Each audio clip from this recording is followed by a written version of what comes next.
Good morning, everyone, and welcome to our Importance of Language workshop. We are just here today to discuss the importance of how we speak about the people we support. And we have two speakers for us today. So we have Michael Reen, who's Principal Psychology Manager with the Brothers of Charity in Clare. And we have Davina Walsh, who's from Forensic Psychology Ireland. We ran this workshop last year. We got very good positive feedback. So we've been asked to run it again. And today is going to be recorded, so it'll be available for all staff then who weren't able to attend today, and they'll be able to watch it at a future date. So thank you very much. Thank you for your attendance, guys. We're going to take about 20 minutes per speaker, and then we're going to break for half an hour for the more important thing of just brainstorming ideas and so on and so forth, and come back here then maybe for 20 minutes just for Q&A. So I'll explain our position a little bit. I suspect we'll teach you nothing new, and I'm okay with that. It's not about new skills or knowledge. It is a revisiting of foundational values and I suppose an opportunity to reflect and explore on the things that make us a good service. There's something to be said. We don't get an opportunity to do this very often, but there's something to be said for a revisiting of our foundational values, because they're probably something we're good at and that contribute to a good culture within the service. And I would, I suppose, be encouraging services not to take that for granted. And that culture doesn't maintain simply because you had it once. You can forget yourself, you have turnover of staff, etc. And so there is really a requirement for us to, every so often, both for ourselves and for the people maybe we manage, to just explore those foundational values again, to make sure that they are the things that are contributing to the culture that we're hoping to have for the services. And so we're here talking about this, about thinking and talking about behaviour that challenges and minding ourselves and our relationships through understanding and communication choices. So as I say, they're fundamentals, but those revisiting of those fundamentals, those foundational blocks of values, is important personally and professionally. It can reset us, ground us, reinforce our practice, and for those managers in the room can inform supervision. A lot of the difficulties we run into are where the people who are on the ground doing the important work are struggling. Typically not in some practical way, but very often in an emotional way with the challenges of the job. And there is very little more challenging in the job than supporting somebody with behaviour challenges.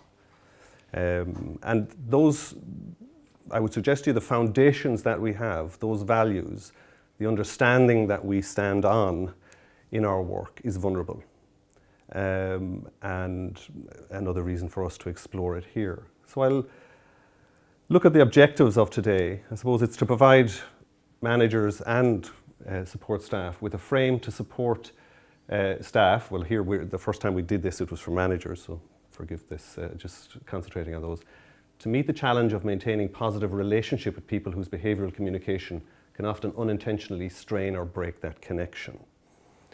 Okay, so that's maintaining positive relationships with people whose behavioural communication can unintentionally strain or break the connection you have with them. And to explore language as a useful measure of that understanding and connection. So in some ways, if you're looking at a staff, supporting a staff, it's very often the case that their language will tell you quite a bit. When you ask them to describe what the work is like, when you ask them to go through what their challenges are, keep an ear to the language that's being used to describe what's going on. It will give you a sense to what degree the person is actually struggling, and also to what degree perhaps the relationship with the individual supported is strained. And it's really important to get in early and explore trying to reset that, to mend that. So here's a position, really, then, that forms the basis of what we're talking about today. that we maintain that relationship is key. Not incidental, it's key. That the quality of our relationship with the people we support is key to successfully supporting that individual over their life's journey. It's the vehicle within which we are transporting them and ourselves. It cannot afford to be damaged.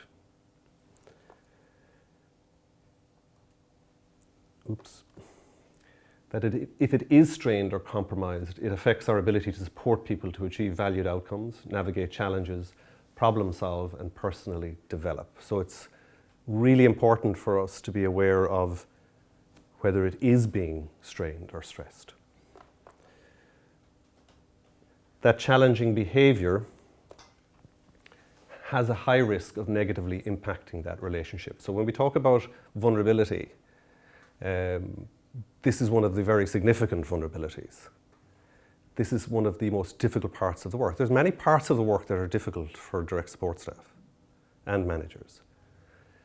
You know, there's intimate care, there's manual handling. Sometimes there's just the banality of the work. If you're doing very good work and the person's very independent, you might be trying to just kill time and be present. But as I said a little earlier, very little is more difficult than dealing with somebody communicating behaviourally. And so we're vulnerable there. I don't know what your experience is. My experience is that staff tend to exit the service or struggle while within the service because of their struggles with behavioural communication.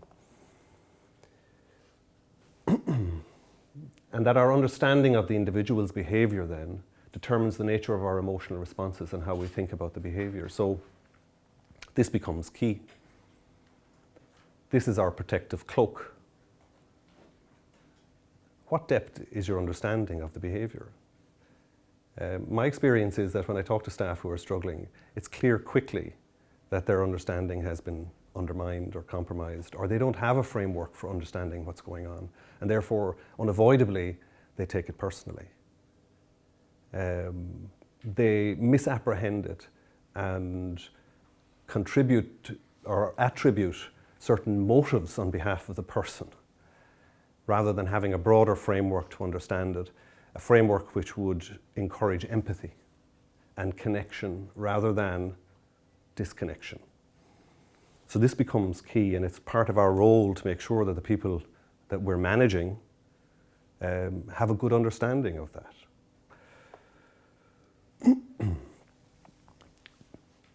That's kind of reinforcing that point I'm just making there, that our communication and language, that how we think about the behaviour determines in large part how we communicate about it to the person themselves, to ourselves, and to others. And so I'm very interested in listening when staff are talking. So a big part of my job is going around doing staff support. I meet with teams very regularly in very difficult positions to do what we call reflective practice. And the first thing you'll be listening to is, I wonder, how are they going to talk about the person? You know, if somebody says their first thing is, you ask somebody, tell me about John. Oh, geez, he's very clever. He knows exactly how to get what he wants. And you always think, now I know they're struggling.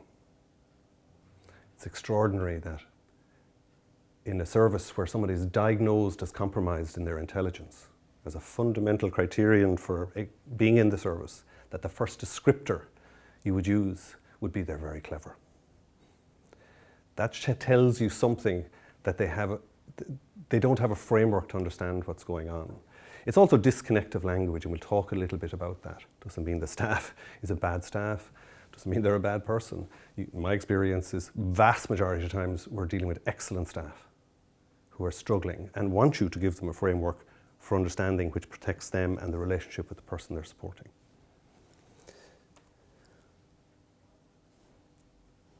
And so we want to then support staff to navigate the challenges that can be achieved through, to navigate the challenges can be achieved through facilitating an empathic understanding of the behaviour and through the use of promotion of language which supports and reinforces that understanding.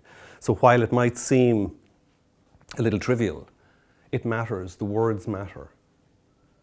They're the obvious, present expression of how people are dealing with it, and it affects those around you. So if I have a team of people, It matters, particularly where there might be long-standing staff. It matters greatly how they're speaking about the behaviour or speaking about the person in terms of contributing to the culture of the team, never mind just the culture of the organisation generally. You need somebody in that team which at the very least has a greater awareness and is corrective. And as managers, we have a significant role in making sure that they're supported to have that frame of understanding. So is that a reasonable that makes sense in terms of, it's really important that we have a relationship. That relationship is vulnerable because of the way that the people we support communicate. And we need to have something that maintains us over long periods of time. My own experience, I started in mental health. I worked as a psychologist in mental health for 10 years, and I'm about 24 years here with the Brothers Charity. When I came first, it was all about challenge behaviour. I still head up the behaviour support service in Clare Services, and when I came first, I was the head of what we call the challenge behaviour outreach team. And they were significantly challenging people. These were people being supported in Northern Ireland and England who were being brought back to the country to be supported locally. It was challenging, to say the very least of it. So I have lots of first-hand experience. And back then, that team worked almost like a separate direct support team for about 8 or 9 years. Like, we did the direct support, very different than what I do now, but in other words, if I was with John, I was with John for the day kind of thing, or with him for the afternoon, and so were my team. So it's been very important for me to recognise the ever-present risk of challenging behaviour to my relationship with the people I support. I'm not an automaton. I have emotional responses when people attack me, either verbally or physically, and I've been attacked in both ways. And it's very important. So I have this understanding that I stand on my values, I stand on a foundation of understanding, and I'm very regularly knocked off it. And I don't have a problem with that unless I don't know I've been knocked off it. And then I float off and become a cynic and a naysayer within the service. I've no problem being knocked off. I'm knocked off very regularly. But I do have a sense that I will come back on and be able to stand again on my values. And people have supported me to do that. The risk is greatest if I don't have a perspective that allows me to not take the behaviour personally, even when it's personally directed. So when somebody jumps over my desk to attack me and then runs after me, this is a real story, runs down the stairs after me, runs around the cars in the car park in Banner House with a tennis racket, and then tries to break the door back down, trying to get at me. I have to be able to stay connected to that person. I will not lie. I probably called them lots of names in my head for a brief moment. That's me being knocked off my values briefly. But that doesn't last. I know why I'm in the job. This is precisely why I'm in the job. This isn't it's not, she's making my work difficult. This is the work I'm doing. I'm here because she's stuck. I could say, oh, she's very clever. She knows exactly what she's doing. There's a whole exploration of that. But she's more than anything, she's stuck. And there's the language we would use. Do you know what I mean? That was more connective for me. She was stuck using strategies and emotional tools that were more akin to a 2-year-old would use than a 32-year-old as she was. And that my protection is a foundation of understanding which always attempts to increase empathy rather than decrease it. So that's just really saying what I've already said. That's my protection. That foundation, which includes both my values and my framework for understanding the behaviour, that's my protection. Very difficult for us to become personally affected by something we understand. Okay? So when we're clear that there's underlying reasons for something, it protects us emotionally. It's like a crying baby or something, do you know what I mean? It's all very difficult to tolerate until you find out the reason for it. She's sick. And immediately your tolerance increases because you have an understanding. Somebody gives you a piece of information. So you go beyond the face value of the behaviour in front of you, and what's behind it, the understanding behind it, changes you. So we should almost selfishly search for that understanding behind what's just in front of us. That a fundamental part of my response is active choices around my thinking and communication about the behaviour to myself, the person and others. So that's been absolutely fundamental to my maintaining myself, is that I make active choices about how I speak about it. And when I'm with my team and they would come and sometimes they would suffer and they would be struggling and treading water, I would be in a position to guide them about a different way to talk about it. It wouldn't mean I would necessarily say to them, well, let's not talk about that. I would just reinterpret, translate, and say, it sounds to me like the person is really struggled yesterday, and we don't know why. And it sounded very difficult for you, but let's use our curiosity and our empathy to kind of find a frame where through which we can understand what the heck was going on. I've needed significant help to maintain that for me. That is not something done on my own. I depend on colleagues. I depend on supervision. I'm not the same person every day I come to work. Are you? You're at different levels of resources, aren't you? There's times you can cope with something well, and other days you're bringing baggage in from home, and you don't have the same resources, and so you're knocked more easily off your foundation, and maybe for longer periods off your foundation. And what's very useful is that there is somebody around to bring you back.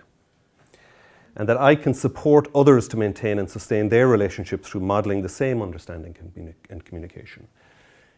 And this is the nature of the threads of culture in the organisation.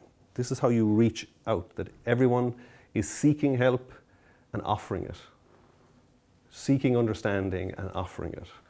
And if that spreads, then we have some chance of a strong culture which is knitted together well. Does that make sense? And that everybody has a part to play. And it is most important possibly when you're in a team maybe where people are burnt. And so there's quite a lot of maybe negativity or misapprehension or mistranslation of behaviour, etc. And you can be corrective to that, or you can be a corrective to that. I'm not saying it's easy, I'm just saying that's an important thing to do.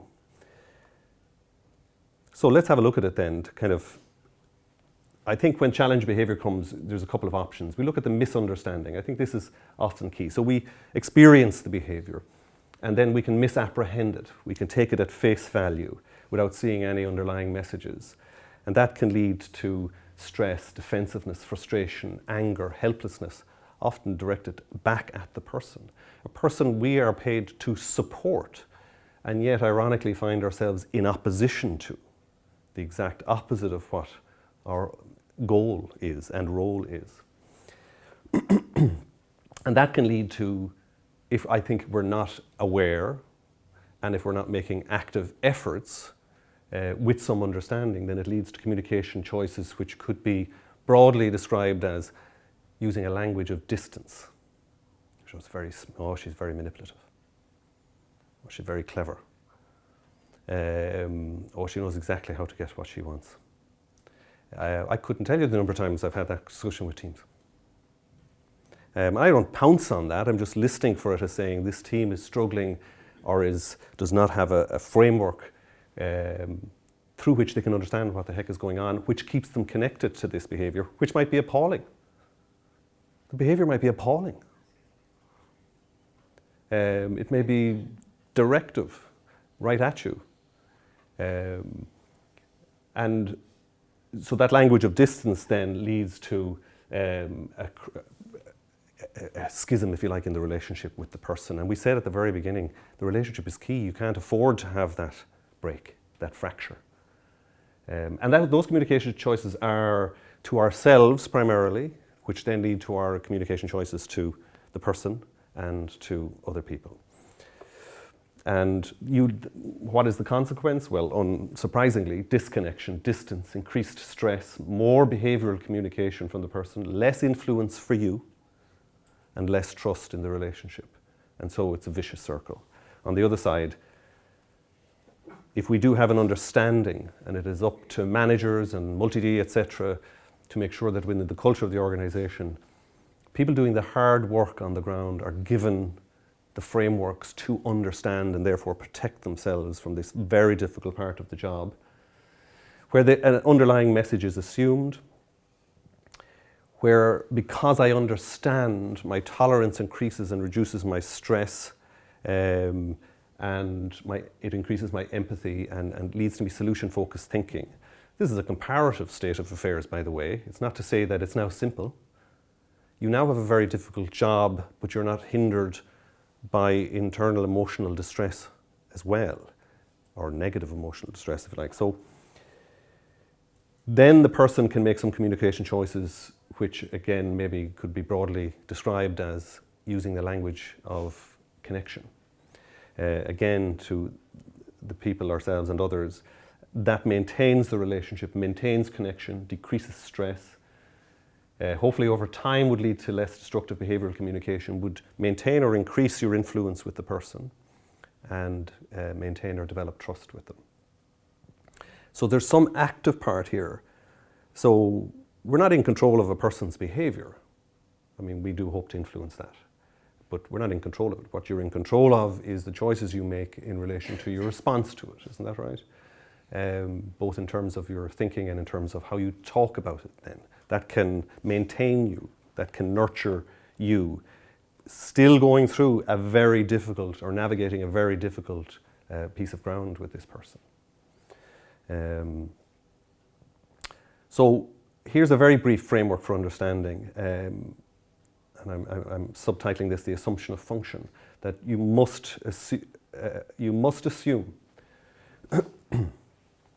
that, let's say, we'll take verbal behavior. Obviously, you can have non-verbal and verbal challenging behavior. Let's just, for the sake of simplicity, say verbal challenging behavior. Someone cursing you out of it, calling you names, whatever.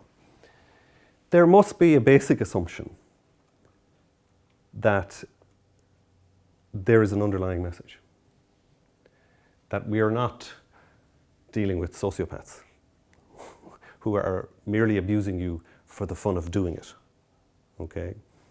That there is some underlying message, and that it is our job, in a sense, to disregard this to some degree at least, or be able to deflect that and try and figure out what is the message that is underlying it. It could take you an hour or it could take you a decade, but there has to be an assumption of that, and that the person is communicating this message up here, whatever it might be. I'm in pain, I'm devastated, I'm depressed, I'm anxious, I'm confused, whatever it happens to be, that they just don't have the behavioral, emotional, cognitive, psychological, social skills to communicate it properly. We do the same things ourselves, just on a less frequent basis. Would you agree? So I think we become overwhelmed with the message that is at face. And you can understand that, because I think it's difficult to ignore. I can tell you, deflect it and assume some understanding behind it. It's kind of difficult to ignore the message sometimes when somebody is abusing you. So, and I think that is partly part of the struggle. And of course, it can also be very personally directed. A person can know about you, can know about your family, say things about your physical makeup, whatever. So all the time increasing the difficulty of deflecting it. But there are, of course, those underlying functions or reasons for the behavior. And if you ask yourself that question, why did John or Mary behave like this today? Well, there's any number of reasons for that. And these are the things we should be looking to. Not that, I'm guessing he just wanted to abuse me because that's a fun thing to do.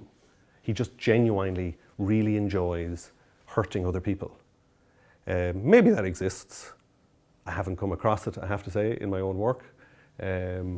I'm assuming that, this is quite complicated, so I'll go through it quickly, that there may be underlying factors, like a condition, like neurodivergency, like autism, the disability, the level of intellectual disability, and maybe the associated health issues that the person has, the genetics, whether there are particular conditions that the person has which are genetic, and the person's history. If I stop them and look down the road behind them from whence they've come, what would I see? Is it a history of abuse, abandonment, loneliness, struggle, etc.? That these presumably have some resonance, deep sort of resonance up to today. I'm not going to figure out really the extent to which they affect the particular behavior today. So again, I make the assumption, I assume those things would affect. More contemporaneously than just today or this week, what are the kind of things that could come in? Again, you know all this stuff, so I'm just reinforcing ideas that already exist for you. There's a host of physical things that could explain what's going on, a host of sensory things, environmental things, social, schedule. That's telling me my 20 minutes is up, would you believe that? Scheduling things, direct reward stuff, psychological and neuropsychological factors, and mental health factors. Not only that, but they can all be sort of connected with each other, and we don't know how. It could be different today than tomorrow. Say for today, it could be that there's a scheduling problem. Someone cancelled an activity I was really looking forward to. Not only do I not understand the cancelling, but I'm incredibly frustrated and disappointed with it. Tomorrow, it could be a physical thing. I have constipation, I have a migraine, I have intestinal problems. The next day, it could be a social thing, some sort of relation. I had an argument with mum before I came in. Another time, it's a combination. It's a sensory issue and a mental health issue. As well as kind of other external ongoing things. I've put in older things here like COVID and maybe other stressors like bereavement. But we have lots of options, don't we, to try and explain this appalling behaviour by the person. And so we believe in the person. We believe the person to be a good person who struggles, who has a diagnosis of very significant disability they're struggling through life with, and that there are lots of reasons for it. And I can't get pulled into the fact that their behaviour was appalling. I've certainly got to mind myself, mind others and the person, but I'm making a decision at the beginning of my career, so to speak. Your behaviour is not going to affect my relationship with you, or it's not going to break it. It will affect it, but it's not going to break it.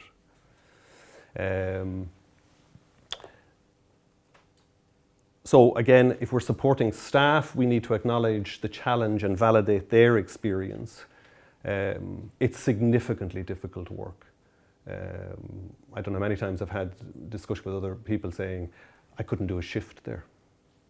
I don't know how these guys do it. Like, it's incredible amount of challenge and work that people do on the ground. Acknowledge the difficulty and their own stress responses. You've got to normalize that. It's okay. We appreciate the difficulty. And your responses are not abnormal. Even just getting knocked off your values and understanding and being less empathic is that's not an unusual response. It's just we need to help you back up, and you need to have a framework through which you understand how to get back up as well. If people are engaged in good practice, which they very often are, you need to affirm that. You need to empathize with emergency reactions and the wide variety of emotions that can be experienced. I understand why. And when I say it was the wrong thing to do, it's not a criticism. It's a feedback which I'm going to build on with you. Okay? I'm guessing if I did a few shifts with some of our most challenging people, I would make choices during that period of time in response to behavior which could only be described as not the right ones. And that's fine. I'd be asking for, I'm not expecting a staff to be doing stuff 100% right all the time. I'm asking them to be doing the best they can, seeking feedback objectively so that they can see what stuff might have worked better, and then building on that for more appropriate, more constructive and useful strategies. I'm not sure we do this hugely well, but we need to supervise and facilitate reflection with staff. Because otherwise they'll get knocked off that foundation we talked about. And when they get supervision is in 6 months, when they're miles away from their base then, where you've allowed cynicism or negativity to kind of fester and within the team. And you've not come in quickly enough to support and to supervise, to reset, to give a different frame. Underline, remind, reinforce the importance of our relationship with the individual. Explore how negative experience created by the behaviour is a risk to that, to both staff and the person supported and their relationship. And support the staff toward a more accurate understanding of the underlying causes of behaviour so that they can navigate the challenge constructively and positively. So in summary, I'll shut up now. So relationship is key. Challenging behavior is a high risk to that relationship. We can moderate the risk, mitigate it, by understanding the behavior, its causes and its context, and communicating about it to each other and the individual in a constructive, positive way, the language of connection. There is always an empathic, positive way to describe what has happened for the person, no matter how bad the behavior is or how it presents.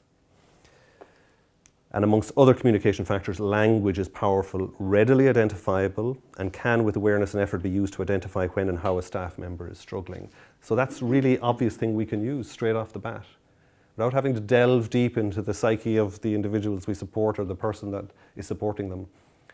The language can tell us a lot, and just because it's concrete and visible, it's something we can work on. We can force ourselves in a slightly different direction.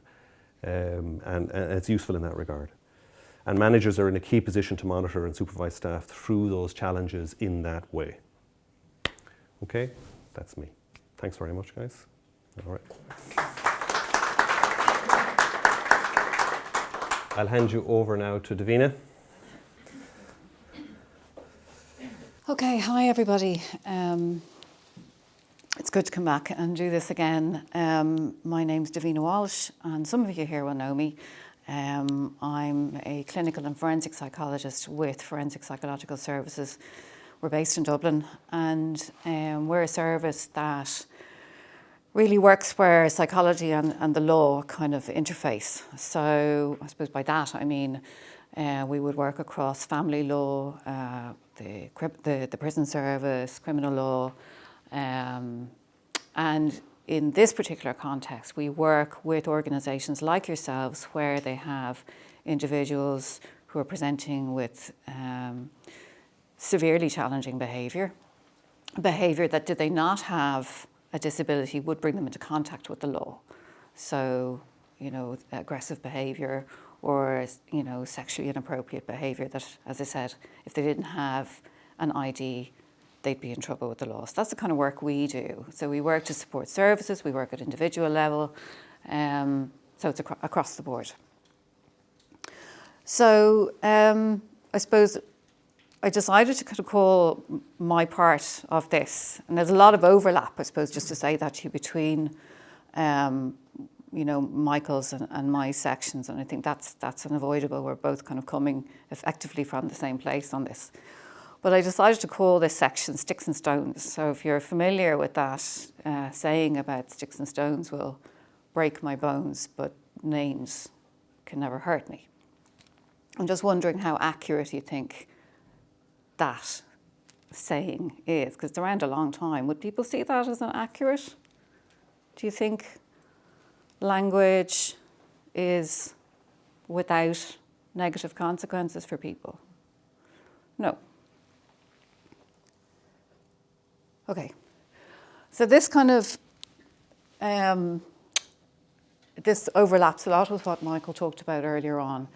So if we look at these lists, we have two sets of words here that can be used to describe people. And I'm sure you'll have, if you think about your own experiences both in life and in work, you'll have heard people described in this way. So lovely, mischievous, funny, caring, generous, warm, easy to manage, never demands anything. Any of these sound familiar? And then the other side, sneaky, lazy, aggressive, deviant, calculating. Oh, you really have to watch him. He's clever. Michael referenced that one as well. You have to watch him. Clever. He knows exactly what he wants, knows exactly how to get it. Predatory. He targets the more vulnerable peers. Targets new staff. Works out when the new people are on, and that's when he goes in for it. So when you think about these two lists and you think about those descriptors of people, would you have a sense of how you might view the person that's described in this way? So let's say you hadn't met this person. You're reading through their notes. You're reading handover sheets. You're reading errors forms, whatever. And you see some of these words. That's likely to create an impression of what the person is going to be like before you even set eyes on them. So language is really, really powerful. And these are terms we've all used. I've used them. Everybody's used them. Because we do it without thinking a lot of the time. You do it, and Michael also spoke about this. It's coming from an emotional place. It's coming from what I've experienced, how I'm feeling, and this is what I use to describe what I've gone through and to describe the person who has done this to me. But when that's written down, or when that's communicated frequently enough, then it becomes a descriptor. It attaches to the person, and it becomes a descriptor of that person. Oh, John, oh yes, oh he's the one who, oh yeah. And then there's an urban myth around the person, and they're a legend throughout the service.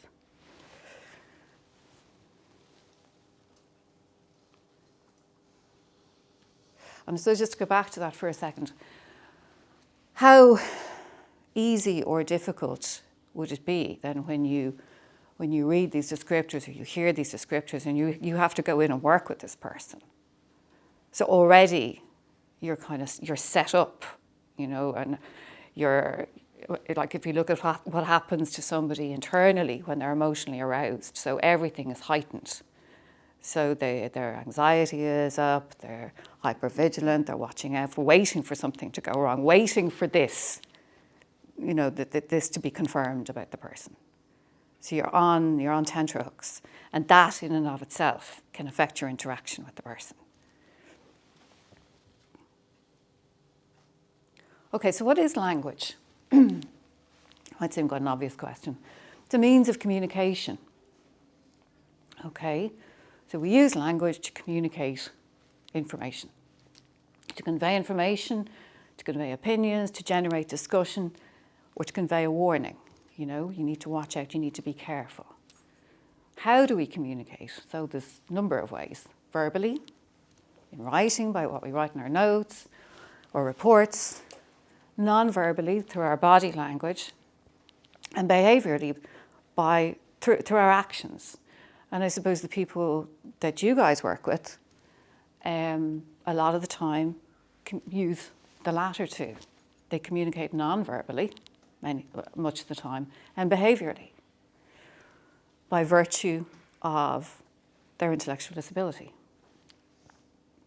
So within intellectual disability, language is used to describe individuals, their behaviour, their needs. And where would this take place? So where does communication around the people you support, where does that take place for you guys? So for example, would it be, in handovers? Where else? Meetings? Okay. Supervision? Anywhere else that language is used in your area of work? Sorry? Yes, reading. So we use language a lot, you use language a lot. And the thing about language is that it's a loaded form of communication for any of us. So when we're speaking, when we're writing, our emotional state is reflected, or can be reflected. And it's then, I suppose, mirrored then in the choice of words we use, in the tone, in our phrasing, in where we put our emphasis. So everything we say and the way in which we say it is conveying our perception of what's happened or of the person we're talking about.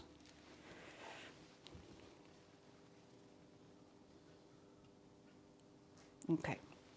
Michael also spoke about this, the language of distance versus the language of connection. Okay. When we think back to the first slide there with those words on it, and the negative words that we've used. He's very clever. Oh, he's manipulative. Oh, he knows exactly what he wants and he knows exactly how to get it. Okay, so it creates a distance between us and the person we're supporting. So what does it do then? It objectifies. So it pushes them away. They're not like me. It dehumanizes, because we're attributing very negative intent on the person's part. They become othered, and you'll see, like in everyday life, you see this particularly in, I suppose, situations relating to refugees and asylum seekers, where you have, they're welcome, but I don't want them here. They're not like me. They'll attack our children. They'll, rape our women. So someone becomes othered. They're not like me, so therefore what I say about them is okay. The person becomes the label. Okay, so when we're saying John is manipulative and John is sneaky and John is deviant, our engagement with that person changes, and then we actually elicit that behaviour. So by virtue of how we treat them and by virtue of what we've labelled them with. So people live and behave within the labels that we assign them. What does it do? It creates fear. It creates paranoia. It prevents empathy. And again, this goes back to what Michael was saying earlier about understanding where someone's behaviour is coming from. So if we're saying that someone's sneaky and deviant and manipulative, how do we empathise? How can we do that? Because the position we're coming from is attributing intent and malintent on the person's part. It damages relationships. Again, Michael referenced this earlier on. Because how can we have a positive relationship and understanding with someone we see in this way? And it sees the person as needing to be controlled, feared, or admonished in some way, and you can't let them get away with that. There has to be consequences for that, for that behaviour. It's not acceptable. So it sets us up for a very negative relationship.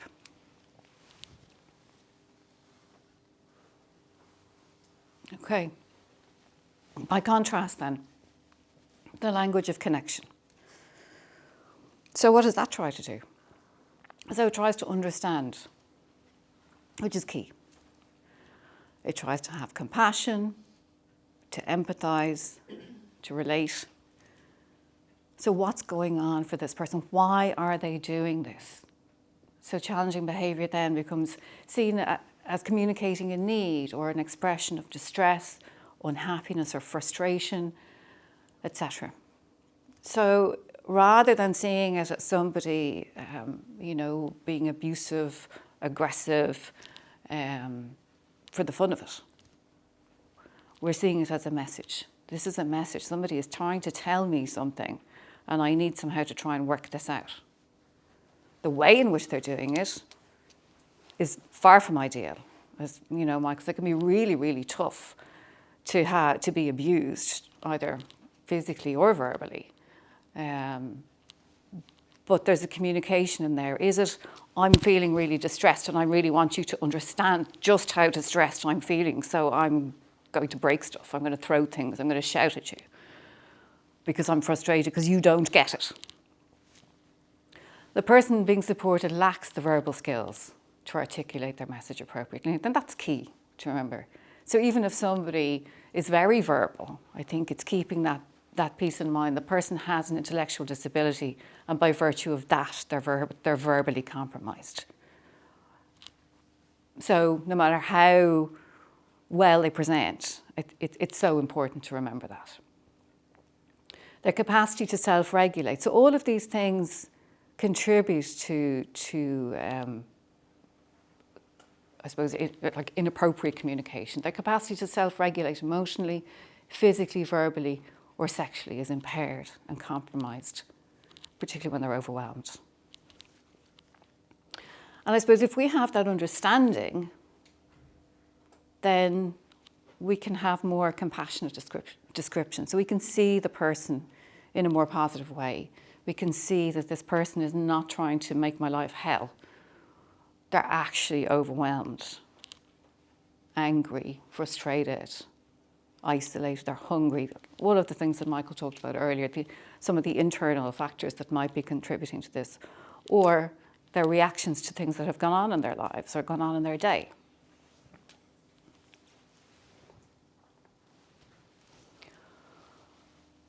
The language of connection looks for the message in the behaviour, views the person compassionately, tries to understand their environment, their reality, their world. Doesn't judge, doesn't label.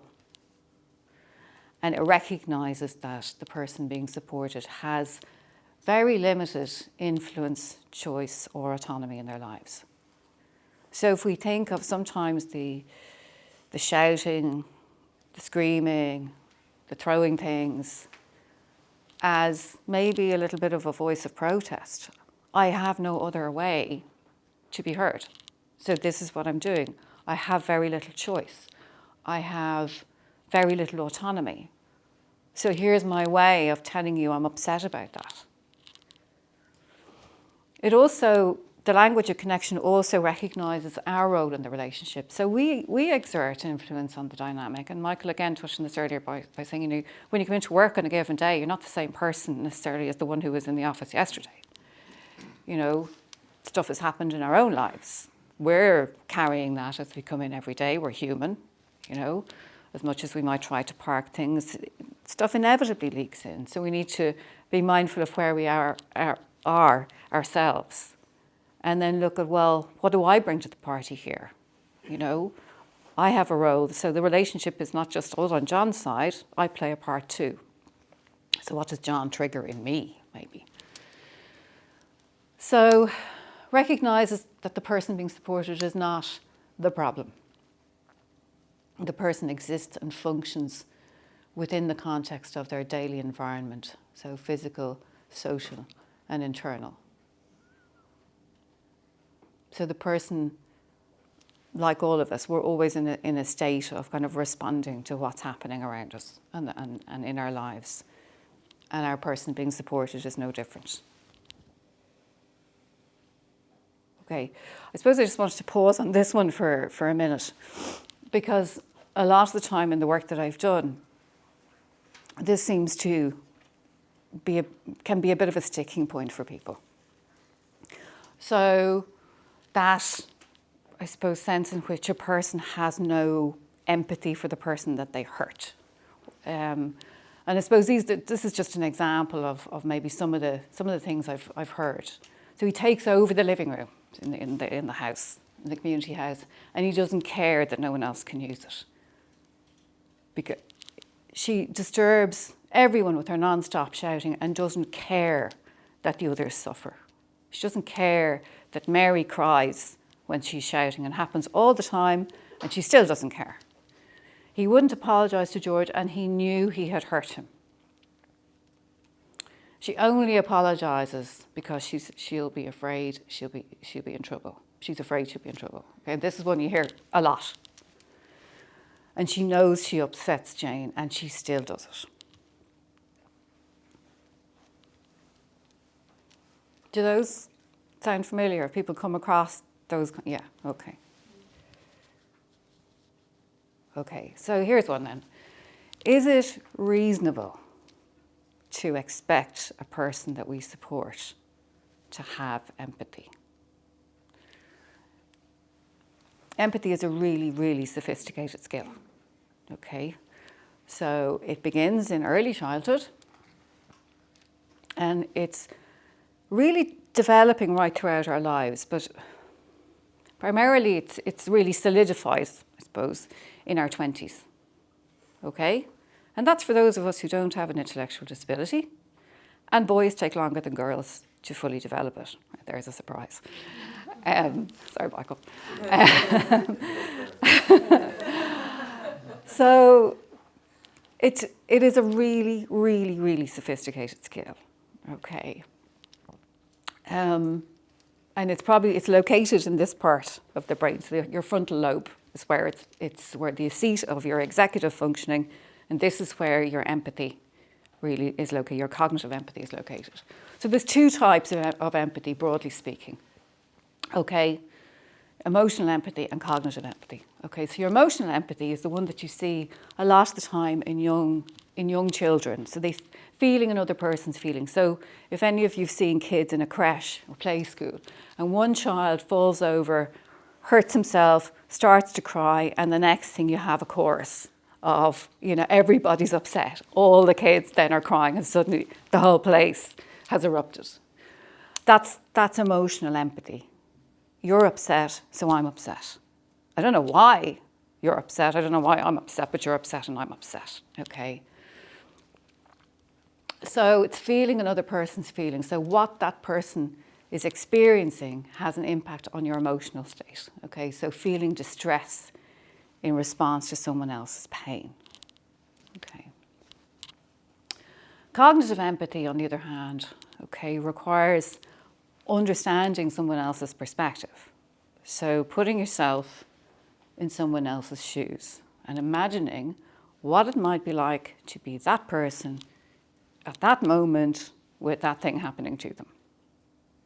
Okay. So again, I want you to just think about the people you work with. Think about their capacity.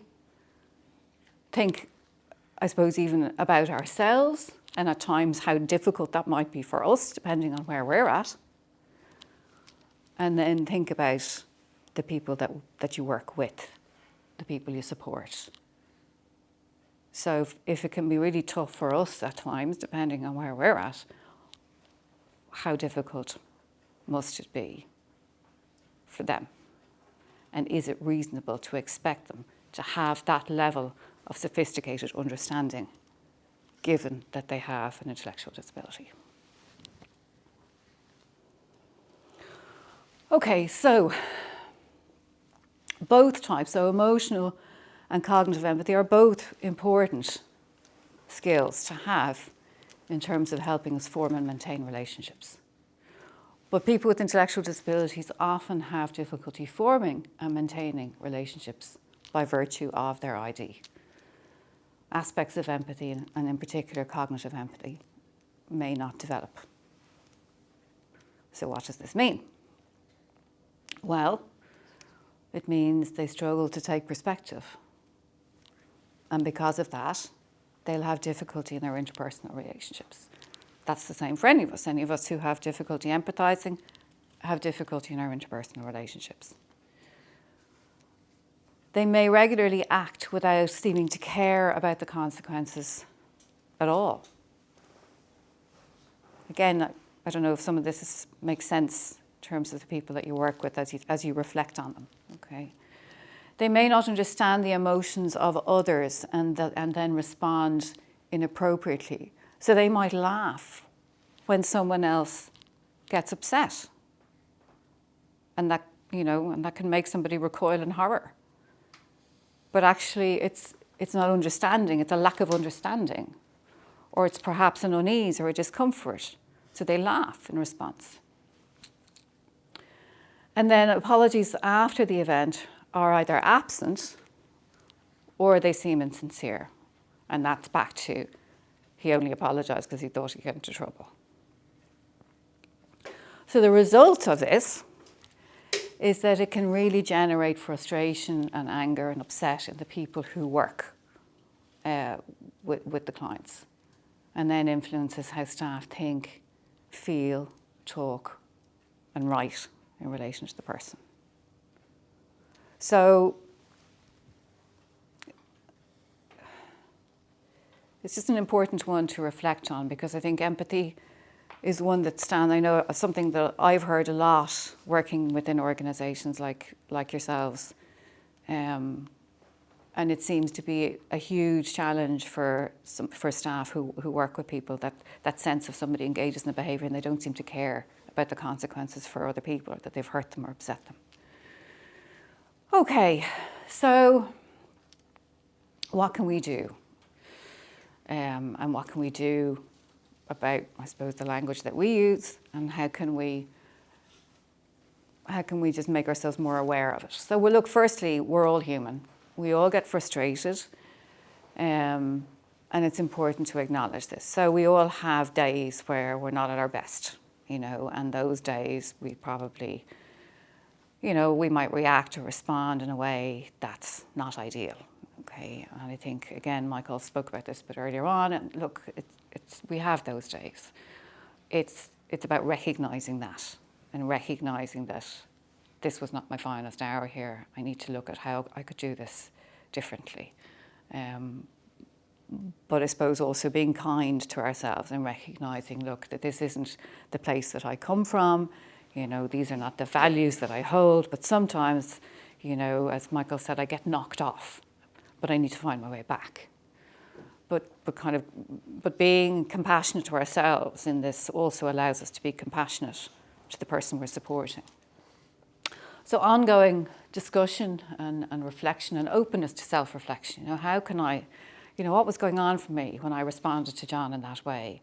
Like, what did it touch in me? Like, how come I had such a strong reaction?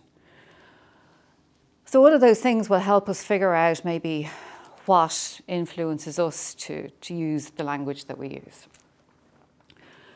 Reflective practice. And that obviously requires a good deal of personal investment and very, you know, it will help us to develop kind of a mindful use of language. So we're reflecting on the language that we use, on what it means. Reflective practice demands that we reflect on how we speak to each other, to the language that we use when we write, how we refer to persons being supported, and how we perceive events. And then I suppose the other one is maybe leaving a little bit of a distance between, or a gap between, when an incident occurs and when we complete the form. Because if we complete it straight after an incident, then it can be fairly emotionally loaded. And again, that goes back to the language we use being dependent on our own emotional states. And using facts only in the instant forms, and using the most neutral language that you can. Okay. So reflective practice then as a way of managing our own use of language and monitoring our own use of language and reflecting on it. It requires that we reflect on ourselves, on our own emotional states, on our trigger points. What emotion has this person triggered in me and why? It gives us space to reflect on our relationship with the person. So people evoke a variety of emotional responses in us, and acknowledging this can make it easier to manage our feelings, give us perspective, and enable compassion in our approach. So how much of it is me and how much of it is John, really? You know, so it's kind of teasing through that. And I suppose the questions, can managers, you know, can managers support staff in this?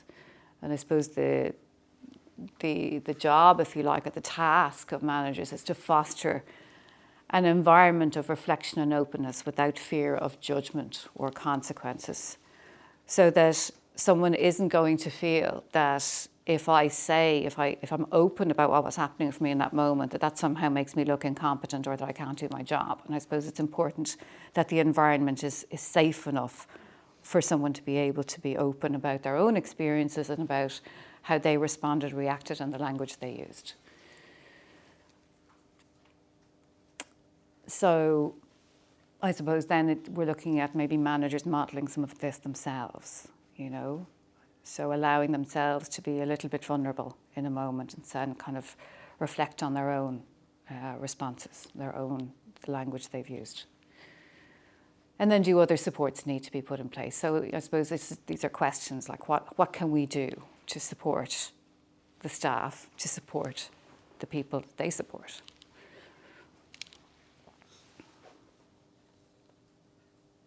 Okay.